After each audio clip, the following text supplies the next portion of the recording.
Jean-Jacques Rousseau, Les rêveries du promeneur solitaire, 1817. Cinquième promenade. De toutes les habitations où j'ai demeuré, et j'en ai eu de charmantes, aucune ne m'a rendu si véritablement heureux et ne m'a laissé de si tendres regrets que l'île de Saint-Pierre au milieu du lac de Bienne. Cette petite île, qu'on appelle à Neuchâtel l'île de la Motte, est bien peu connue, même en Suisse. Aucun voyageur que je sache n'en fait mention. Cependant, elle est très agréable et singulièrement située pour le bonheur d'un homme qui aime à se circonscrire. Car quoique je sois peut-être le seul au monde à qui sa destinée en est faite une loi, je ne puis croire être le seul qui ait un goût si naturel, quoique je ne l'ai trouvé jusqu'ici chez nul autre. Les rives du lac de Bienne sont plus sauvages et romantiques que celles du lac de Genève, parce que les rochers et les bois y bordent l'eau de plus près. Mais elles ne sont pas moins riantes. S'il y a moins de culture de champs et de vignes, moins de villes et de maisons, il y a aussi plus de verdure naturelle, plus de prairies, d'asiles ombragés de bocages, des contrastes plus fréquents et des accidents plus rapprochés. Comme il n'y a pas sur ces heureux bords de grandes routes commodes pour les voitures, le pays est peu fréquenté par les voyageurs. Mais qu'il est intéressant pour des contemplatifs solitaires qui aiment à s'enivrer à loisir des charmes de la nature et à se recueillir dans un silence que ne trouble aucun autre bruit que le cri des aigles, le ramage entrecoupé de quelques oiseaux et le roulement des torrents qui tombent de la montagne. Ce beau bassin d'une forme presque ronde enferme dans son milieu deux petites îles, l'une habitée et cultivée d'environ 2000 lieues de tour, l'autre plus petite, déserte et en friche, et qui sera détruite à la fin par les transports de la terre qu'on en ôte sans cesse pour réparer les dégâts que les vagues et les orages font à la grande. C'est ainsi que la substance du faible est toujours employée au profit du puissant. Il n'y a dans l'île qu'une seule maison, mais grande, agréable et commode, qui appartient à l'hôpital de Berne, ainsi que l'île, et où loge un receveur avec sa famille et ses domestiques. Il y entretient une nombreuse basse-cour, une volière et des réservoirs pour le poisson. L'île, dans sa petitesse, est tellement variée dans ses terrains et ses aspects qu'elle offre toutes sortes de sites et souffre toutes sortes de cultures. On y trouve des champs, des vignes, des bois, des vergers, de gras pâturages ombragés de bosquets et bordés d'arbrisseaux de toute espèce, dont le bord des eaux entretient la fraîcheur. Une haute terrasse, plantée de 2 rangs d'arbres, borde l'île dans toute sa longueur, et dans le milieu de cette terrasse, on a bâti un joli salon où les habitants des rives voisines se rassemblent et viennent danser les dimanches durant les vendanges. C'est dans cette île que je me réfugiai après la lapidation de Motier. J'en trouvai le séjour si charmant, j'y menais une vie si convenable à mon humeur, que résolu d'y finir mes jours, je n'avais d'autre inquiétude, sinon qu'on ne me laissât pas exécuter ce projet, qui ne s'accordait pas avec celui de m'entraîner en Angleterre, dont je sentais déjà les premiers effets. Dans les pressentiments qui m'inquiétaient, j'aurais voulu qu'on m'eût fait de cet asile une prison perpétuelle, qu'on m'y eût confinée pour toute ma vie, et qu'en m'ôtant toute puissance et tout espoir d'en sortir, on m'eût interdit toute espèce de communication avec la terre ferme, de sorte qu'ignorant tout ce qui se faisait dans le monde, j'en eusse oublié l'existence et qu'on y eût oublié la mienne aussi.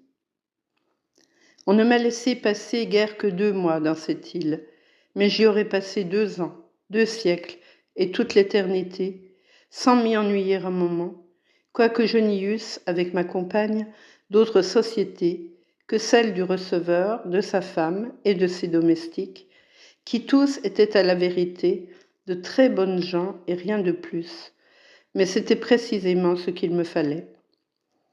Je compte ces 2 mois pour le temps le plus heureux de ma vie, et tellement heureux qu'il me suffit durant toute mon existence, sans laisser naître un seul instant dans mon âme le désir d'un autre état. Quel était donc ce bonheur, et en quoi consistait sa jouissance? Je le donnerais à deviner à tous les hommes de ce siècle sur la description de la vie que j'y menais. Le précieux farniente fut la première et la principale de ces jouissances que je voulus savourer dans toute sa douceur. Et tout ce que je fis durant mon séjour ne fut en effet que l'occupation délicieuse et nécessaire d'un homme qui s'est dévoué à l'oisiveté. L'espoir qu'on ne demanderait pas mieux que me laisser dans ce séjour isolé où je m'étais enlacée de moi-même, dont il m'était impossible de sortir sans assistance et sans être bien aperçu, et où je ne pouvais avoir ni communication ni correspondance que par le concours des gens qui m'entouraient. Cet espoir, dis-je, me donnait celui d'y finir mes jours plus tranquillement que je ne les avais passés. Et l'idée que j'aurais le temps de m'y arranger tout à loisir fit que je commençai par n'y faire aucun arrangement. Transportée là brusquement, seule et nue, j'y fis venir successivement ma gouvernante, mes livres et mon petit équipage, dont j'eus le plaisir de ne rien déballer, laissant mes caisses et mes malles comme elles étaient arrivées, et vivant dans l'habitation où je comptais achever mes jours, comme dans une auberge dont j'aurais dû partir le lendemain. Toutes choses telles qu'elles étaient allaient si bien que vouloir les mieux ranger était y gâter quelque chose. Un de mes plus grands délices était surtout de laisser toujours mes livres bien encaissés et de n'avoir point d'écritoire. Quand de malheureuses lettres me forçaient de prendre la plume pour y répondre, j'empruntais en murmurant l'écritoire du receveur, et je me hâtais de la rendre dans la vaine espérance de n'avoir plus besoin de la réemprunter. Au lieu de ces tristes paperasses et de toute cette bouquinerie, j'emplissais ma chambre de fleurs et de foin, car j'étais alors dans ma première ferveur de botanique, pour laquelle le docteur Divernois m'avait inspiré un goût qui bientôt devint passion. Ne voulant plus d'œuvre de travail, il m'en fallait une d'amusement qui me plût et qui ne me donnât de peine que celle qu'aime apprendre un paresseux. J'entrepris de faire la Flora Petrinsularis et de décrire toutes les plantes de l'île, sans en omettre une seule, avec un détail suffisant pour m'occuper le reste de mes jours. On dit qu'un Allemand a fait un livre sur un zeste de citron. J'en aurais fait un sur chaque gramène des prés, sur chaque mousse des bois, sur chaque lichen qui tapisse les rochers. Enfin, je ne voulais pas laisser un poil d'herbe, pas un atome végétal qui ne fût amplement décrit. En conséquence de ce beau projet, tous les matins après le déjeuner, que nous faisions tous ensemble, j'allais, une loupe à la main, et mon systéma naturel sous le bras, visiter un canton de l'île que j'avais pour cet effet divisé en petits carrés, dans l'intention de les parcourir l'un après l'autre en chaque saison.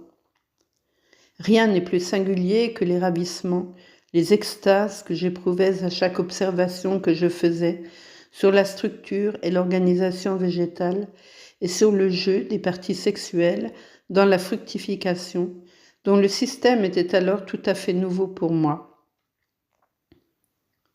La distinction des caractères génériques, dont je n'avais pas auparavant la moindre idée, m'enchantait en les vérifiant sur les espèces communes, en attendant qu'il s'en offrit à moi de plus rares. La fourchure des 2 longues étamines de la brunelle, le ressort de celle de l'ortie et de la pariétaire, l'explosion du fruit de la balsamine et de la capsule du buis, 1000 petits jeux de la fructification que j'observais pour la première fois, me comblaient de joie, et j'allais demandant si l'on avait vu les cornes de la brunelle, comme La Fontaine demandait si l'on avait lu Habacuc. Au bout de 2 ou 3 heures, je m'en revenais chargée d'une ample moisson, provision d'amusement pour l'après-dîner au logis, en cas de pluie. J'employais le reste de la matinée à aller avec le receveur, sa femme et Thérèse visiter leurs ouvriers et leurs récoltes, mettant le plus souvent la main à l'œuvre avec eux, et souvent des Bernois qui me venaient voir m'ont trouvé juché sur de grands arbres, ceint d'un sac que je remplissais de fruits et que je dévalais ensuite à terre avec une corde. L'exercice que j'avais fait dans la matinée et la bonne humeur qui en est inséparable me rendaient le repos du dîner très agréable. Mais quand il se prolongeait trop et que le beau temps m'invitait, je ne pouvais si longtemps attendre. Et pendant qu'on était encore à table, je m'esquivais et j'allais me jeter seule dans un bateau que je conduisais au milieu du lac quand l'eau était calme, et là, m'étendant tout de mon long dans le bateau, les yeux tournés vers le ciel, je me laissais aller et dériver lentement au gré de l'eau, quelquefois pendant plusieurs heures, plongée dans 1000 rêveries confuses mais délicieuses, et qui, sans avoir aucun objet bien déterminé, ni constant, ne laissait pas d'être à mon gré 100 fois préférable à tout ce que j'avais trouvé de plus doux dans ce qu'on appelle les plaisirs de la vie. Souvent averti par le baisser du soleil de l'heure de la retraite, je me trouvais si loin de l'île que j'étais forcée de travailler de toute ma force pour arriver avant la nuit close. D'autres fois, au lieu de m'écarter en pleine eau, je me plaisais à côtoyer les verdoyantes rives de l'île, dont les limpides eaux et les ombrages frais m'ont souvent engagée à m'y baigner.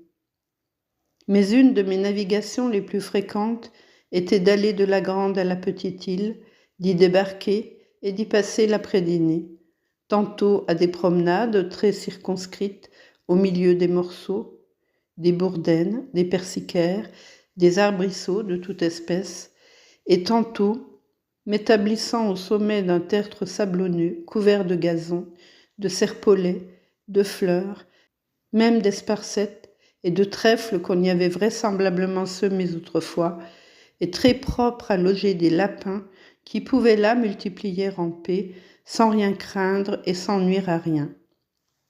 Je donnai cette idée au receveur qui fit venir de Neuchâtel des lapins mâles et femelles, et nous allâmes en grande pompe, sa femme, une de ses sœurs, Thérèse et moi, les établir dans la petite île, où ils commençaient à peupler avant mon départ, et où ils auront prospéré sans doute s'ils ont pu soutenir la rigueur des hivers. La fondation de cette petite colonie fut une fête. Le pilote des Argonautes n'était pas plus fier que moi, menant en triomphe la compagnie et les lapins de la grande île à la petite, et je notais avec orgueil que la receveuse, qui redoutait l'eau à l'excès et s'y trouvait toujours mal, s'embarqua sous ma conduite avec confiance et ne montra nulle peur durant la traversée. Quand le lac agité ne me permettait pas la navigation, je passais mon après-midi à parcourir l'île, en herborisant à droite et à gauche, m'asseyant tantôt dans les réduits les plus riants et les plus solitaires pour y rêver à mon aise, tantôt sur les terrasses et les tertres pour parcourir des yeux le superbe et ravissant coup d'œil du lac et de ses rivages, couronnés d'un côté par des montagnes prochaines et de l'autre élargis en riches et fertiles plaines, dans lesquelles la vue s'étendait jusqu'aux montagnes bleuâtres plus éloignées qui la bornaient. Quand le soir approchait, je descendais des cimes de l'île, et j'allais volontiers m'asseoir au bord du lac, sur la grève, dans quelque asile caché. Là, le bruit des vagues et l'agitation de l'eau, fixant mes sens et chassant de mon âme toute autre agitation, la plongeaient dans une rêverie délicieuse, où la nuit me surprenait souvent, sans que je m'en fusse aperçu. Le flux et reflux de cette eau, son bruit continu mais renflé par intervalles, frappant sans relâche mon oreille et mes yeux, suppléait aux mouvements internes que la rêverie éteignait en moi et suffisait pour me faire sentir avec plaisir mon existence sans prendre la peine de penser. De temps à autre naissaient quelques faibles et courtes réflexions sur l'instabilité des choses de ce monde, dont la surface des eaux m'offrait l'image. Mais bientôt, ces impressions légères s'effaçaient dans l'uniformité du mouvement continu qui me berçait et qui, sans aucun concours actif de mon âme, ne laissait pas de m'attacher au point qu'appelé par l'heure et par le signal convenu, je ne pouvais m'arracher de là sans effort. Après le souper, quand la soirée était belle, nous allions encore tous ensemble faire quelques tours de promenade sur la terrasse pour y respirer l'air du lac et la fraîcheur. On se reposait dans le pavillon, on riait, on causait, on chantait quelques vieilles chansons qui valaient bien le tortillage moderne, et enfin, l'on s'allait coucher, content de sa journée et n'en désirant qu'une semblable pour le lendemain. Telle est, laissant à part les visites imprévues et importunes, la manière dont j'ai passé mon temps dans cette île durant le séjour que j'y ai fait. Qu'on me dise à présent ce qu'il y a là d'assez attrayant pour exciter dans mon cœur des regrets si vifs, si tendres et si durables qu'au bout de 15 ans, il m'est impossible de songer à cette habitation chérie sans m'y sentir à chaque fois transporté encore par les élans du désir. J'ai remarqué dans les vicissitudes d'une longue vie que les époques des plus douces jouissances et des plaisirs les plus vifs ne sont pourtant pas celles dont le souvenir m'attire et me touche le plus. Ces courts moments de délire et de passion, quelque vifs qu'ils puissent être, ne sont cependant, et par leur vivacité même, que des points bien clairsemés dans la ligne de la vie. Ils sont trop rares et trop rapides pour constituer un état, et le bonheur que mon cœur regrette n'est point composé d'instants fugitifs, mais un état simple et permanent qui n'a rien de vif en lui-même, mais dont la durée accroît le charme au point d'y trouver enfin la suprême félicité. Tout est dans un flux continuel sur la terre, rien n'y garde une forme constante et arrêtée, et nos affections qui s'attachent aux choses extérieures passent et changent nécessairement comme elles. Toujours en avant ou en arrière de nous, elles rappellent le passé qui n'est plus, ou préviennent l'avenir qui souvent ne doit point être. Il n'y a rien là de solide à quoi le cœur se puisse attacher. Aussi n'a-t-on guère ici-bas que du plaisir qui passe. Pour le bonheur qui dure, je doute qu'il y soit connu. À peine est-il dans nos plus vives jouissances un instant où le cœur puisse véritablement nous dire « Je voudrais que cet instant durât toujours ». Et comment peut-on appeler bonheur un état fugitif qui nous laisse encore le cœur inquiet et vide, qui nous fait regretter quelque chose avant ou désirer encore quelque chose après? Mais s'il est un état où l'âme trouve une assiette assez solide pour s'y reposer tout entière et rassembler là tout son être, sans avoir besoin de rappeler le passé ni d'enjamber sur l'avenir, où le temps ne soit rien pour elle, où le présent dure toujours, sans néanmoins marquer sa durée, et sans aucune trace de succession, sans aucun autre sentiment de privation ni de jouissance, de plaisir ni de peine, de désir ni de crainte que celui seul de notre existence, et que ce sentiment seul puisse la remplir tout entière. Tant que cet état dure, celui qui s'y trouve peut s'appeler heureux, non d'un bonheur imparfait, pauvre et relatif, tel que celui qu'on trouve dans les plaisirs de la vie, mais d'un bonheur suffisant, parfait et plein, qui ne laisse dans l'âme aucun vide qu'elle sente le besoin de remplir. Tel est l'état où je me suis trouvée souvent à l'île de Saint-Pierre, dans mes rêveries solitaires, soit couché dans mon bateau, que je laissais dériver au gré de l'eau, soit assis sur les rives du lac agité, soit ailleurs, au bord d'une belle rivière ou d'un ruisseau murmurant sur le gravier. De quoi jouit-on dans une pareille situation?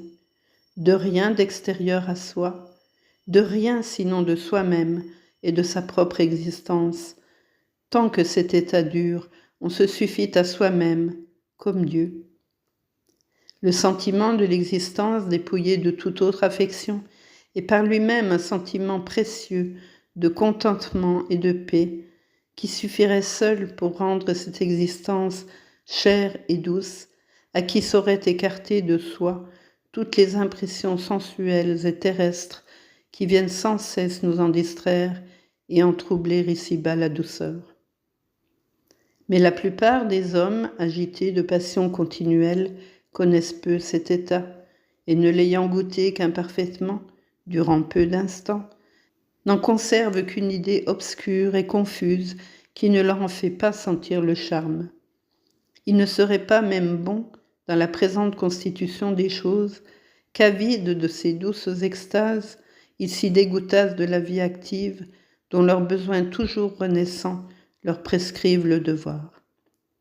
Mais un infortuné qu'on a retranché de la société humaine et qui ne peut plus rien faire ici-bas d'utile et de bon pour autrui, ni pour soi, peut trouver dans cet état, à toutes les félicités humaines, des dédommagements que la fortune et les hommes ne lui sauraient ôter. Il est vrai que ces dédommagements ne peuvent être sentis par toutes les âmes, ni dans toutes les situations. Il faut que le cœur soit en paix et qu'aucune passion n'en vienne troubler le calme. Il y faut des dispositions de la part de celui qui les éprouve, il en faut dans le concours des objets environnants. Il n'y faut ni un repos absolu, ni trop d'agitation, mais un mouvement uniforme et modéré, qui n'est ni secousse ni intervalle. Sans mouvement, la vie n'est qu'une léthargie. Si le mouvement est inégal ou trop fort, il réveille. En nous rappelant aux objets environnants, il détruit le charme de la rêverie et nous arrache d'au-dedans de nous pour nous remettre à l'instant sous le joug de la fortune et des hommes et nous rendre au sentiment de nos malheurs. Un silence absolu porte à la tristesse, il offre une image de la mort. Alors le secours d'une imagination riante est nécessaire et se présente assez naturellement à ceux que le ciel en a gratifiés.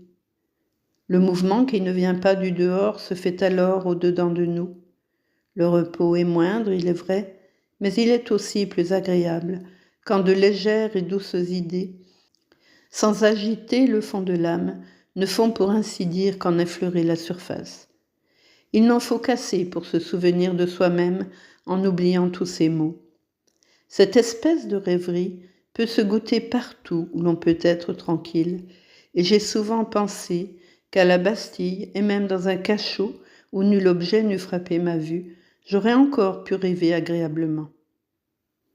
Mais il faut avouer que cela se faisait bien mieux et plus agréablement dans une île fertile et solitaire, naturellement circonscrite et séparée du reste du monde, où rien ne m'offrait que des images riantes, où rien ne me rappelait des souvenirs attristants, où la société du petit nombre d'habitants était liante et douce sans être intéressante au point de m'occuper incessamment, où je pouvais enfin me livrer tout le jour, sans obstacle et sans soin, aux occupations de mon goût ou à la plus molle oisiveté.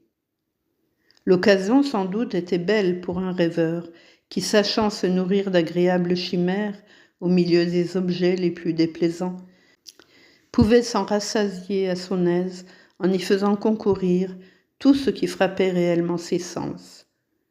En sortant d'une longue et douce rêverie, en me voyant entourée de verdure, de fleurs, d'oiseaux, et laissant errer mes yeux au loin sur les romanesques rivages qui bordaient une vaste étendue d'eau claire et cristalline, j'assimilais à mes fictions tous ces aimables objets, et me trouvant enfin ramenée par degrés à moi-même et à ce qui m'entourait, je ne pouvais marquer le point de séparation des fictions aux réalités.